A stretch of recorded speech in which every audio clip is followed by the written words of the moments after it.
48, and the weather has truly spoiled a big week in racing here in Pennsylvania.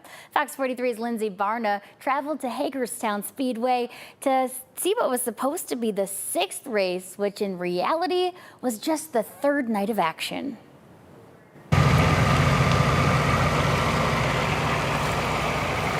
As new faces unload and try to challenge the Pennsylvania Posse, it feels weird saying this is the midpoint of the 33rd annual Pennsylvania Speedweek.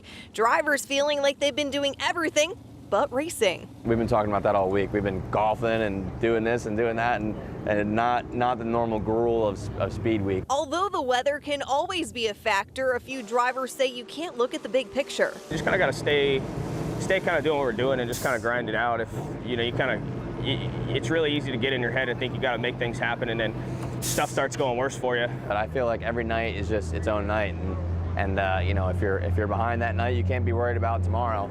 You got to be worried about fixing that night. Every race we go to, we want to win, and ultimately, if you can win races, you'll get to the top. And there's nothing more you can do other than go and try and win your heat, win the feature, set quick time, do the best you can all night long, and hopefully the points play out and take care of themselves. Dillsburg's Anthony Macri is in a world of his own, setting the pace and winning the first 2 races. A win would be huge for any other driver. 82 points is the difference between 2nd and 6th place. Probably rather be 2nd on the track, just that way I can choose what I'm going to do. But being 2nd in points is tough because you just got to beat that guy every night, or hope you never want anyone to have any misfortune, but hope maybe he blows a tire or something, and we can get a couple free ones. As long as the weather doesn't play a larger role than it already has, it could feel more like Speed Week with 6 straight days of racing. As we hope this streak continues, everyone in the pits is hoping to end one driver's streak, but it doesn't help when he's the fastest qualifier and starts on the pole.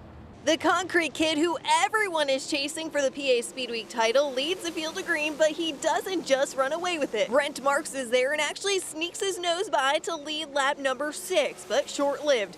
Macri takes it right back, parks it right in front of the Hagerstown Missile. Only 2 cautions, both by Jake Swanson. Single file restart, 2 ticks past halfway. Marks doesn't give up. He's finding a line just inches off the top and gaining speed. Under 10 to go, let the sliders fly. Too many times to count. Marks clenches his cheeks, trying to get a lap car between the 2 of them. On the final lap, Marks has more speed off turn 2, steals the lead for the final time, and picks up the Speed Week win at Hagerstown. That was one heck of a race, and it was a lot of fun, and me and Anthony were just so equal, and it was so hard to get runs on him, and I felt like when I got a run on him and tried to make a pass, he would get back underneath me and kind of pull away, and we would come back close to each other again, and it was a lot of back and forth, cat and mouse game. So it was a really fun race, and just had a blast racing here at Hagerstown. Action picks back up at Lincoln Speedway later on today as a rain makeup date from Monday. Lindsay Barna, Fox 43.